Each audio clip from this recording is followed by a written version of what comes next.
Welcome, welcome, welcome, and greetings from the den of SeekingBostonMarathon.com. My name is Ty Godwin, and I'm a COVID long hauler. No, long haulers, I am not a trucker. I am one of upwards of 1/3 of the 30 million infected Americans that suffer from long COVID. Imagine a 48-hour flu that goes on for 530 plus days, but more on that a bit later. But prior to all that, I was an avid marathon runner, a triathlete, racing with a very special needs kid named Liam. All that's been taken away from me. I haven't run a single mile in over a year. I haven't worn a race bib in over 2 years. But anyway, this is probably one of my more controversial posts. But there's a pebble that's been in my shoe that's grown more painful to the point where I felt I needed to put in my 2 cents. In the last few weeks, you had the grossest embarrassment to come out of Colorado since the Casa Bonita combo platter, and that's Lauren Bozo of aptly named Rifle, Colorado, who talked about, along with her Third Reich partner Marjorie Taylor Greene, who's compared the door-to-door campaign to the brown shirts of the Nazism. That's how crazy this has gotten. Anyway, Lauren talked about, I don't want your Fauci ouchie. Where you can go, when your business can be open, when your child can go to school, and what kind of face diaper you need on you. We're here to tell government, we don't want your benefits, we don't want your welfare, don't come knocking on my door with your Fauci ouchie, you leave us the hell alone. Wow, pun intended. There's a lot to unpack there. Diapers typically full of shit, and so are you.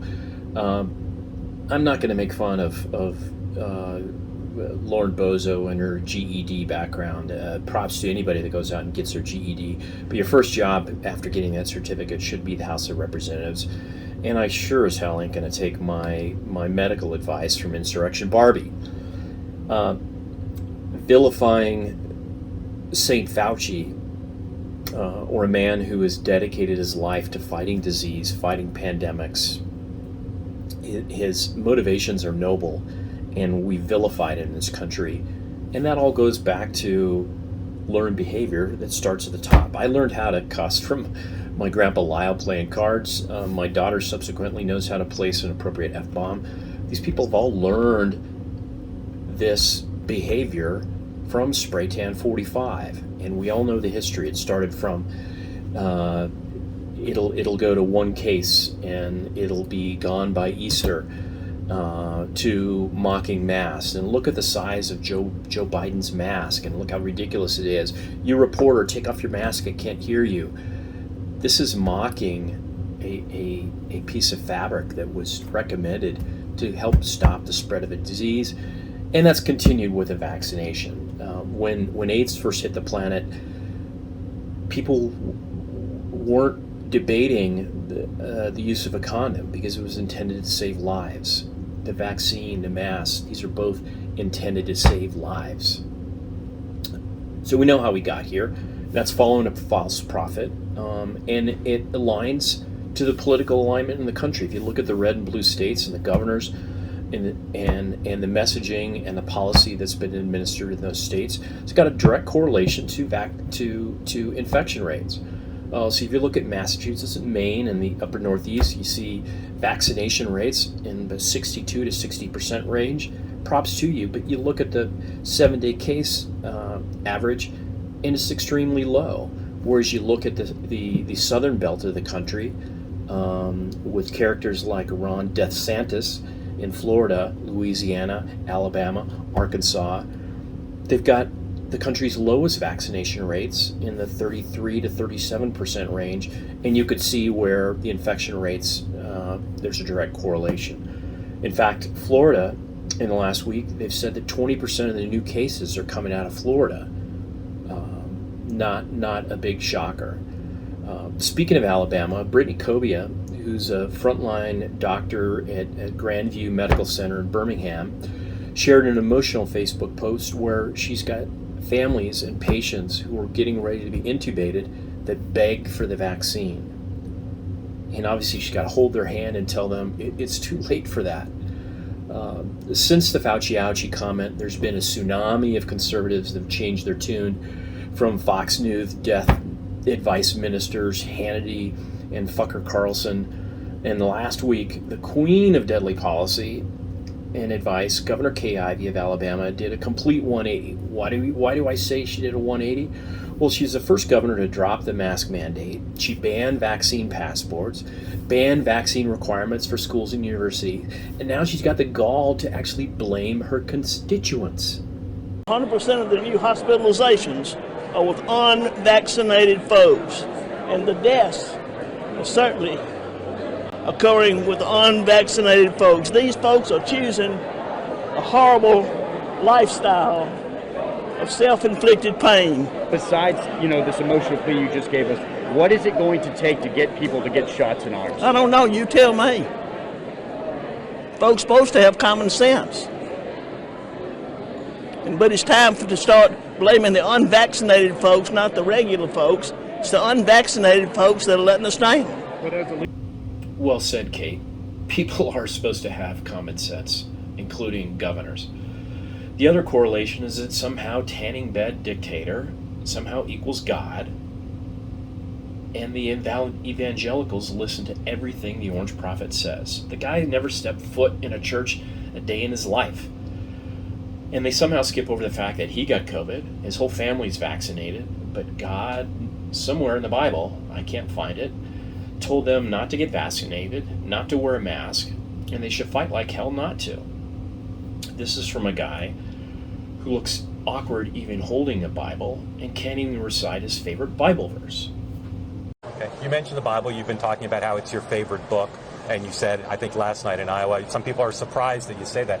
I'm wondering what one or two of your most favored Bible verses are, and why. I wouldn't want to get into it because to me that's very personal. When I talk about the Bible, it's very personal, so I don't want to get into verses. I don't want to get into... There's no verse that means a lot to you that you think about or cite? The Bible means a lot to me, but I don't want to get into specifics. Even to cite a verse that you like? No, I don't want to do that. You're an Old Testament guy or a New Testament guy? Probably equal. I think it's just an incredible...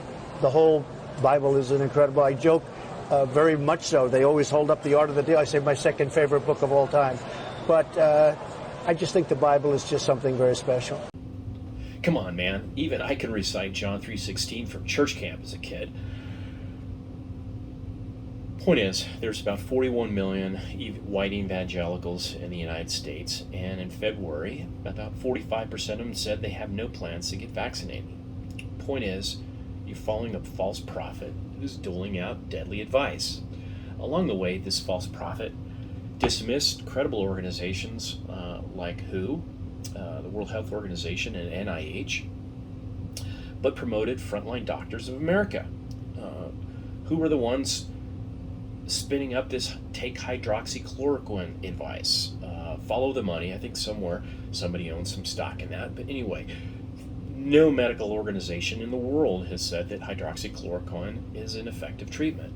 It's gotten even worse. But before that, one of those doctors works out of a strip mall in Houston, and she believes in alien DNA, demon sperm, and hydroxychloroquine. But it's got worse, as I said. So the people that, the folks that have been vaccinated are saying you've been injected with nanobots. And you should take this product, ivermectin. Yes, that's a horse. Yes, it does say for horse consumption only, not intended for humans. But people are thinking, because this is for protection against horse bots. By the way, don't Google that. Unless you like pimple popper videos. But horse bots are not the same thing as nanobots, and no, Bill Gates is not injecting nanobots in your body. And don't take products intended for animals, large animals. Anyway, this is a good point to say, don't listen to Facebook or Twitter or bloggers like me. Get your medical advice from credible organizations. Don't listen to Fox News. That's not a credible medical organization.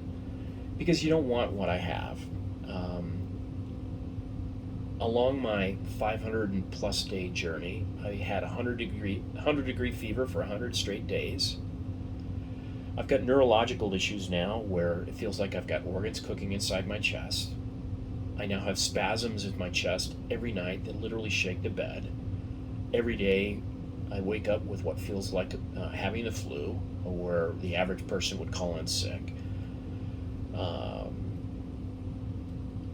Feet burning, skin rashes, and despite going to the best health organizations in the world, like Mayo Clinic,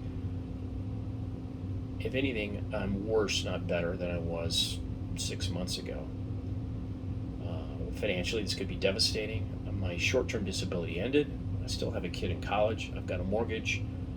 I don't know what my future holds, but I do know if I could have taken a vaccine before all this, I sure as hell would have, and so should you.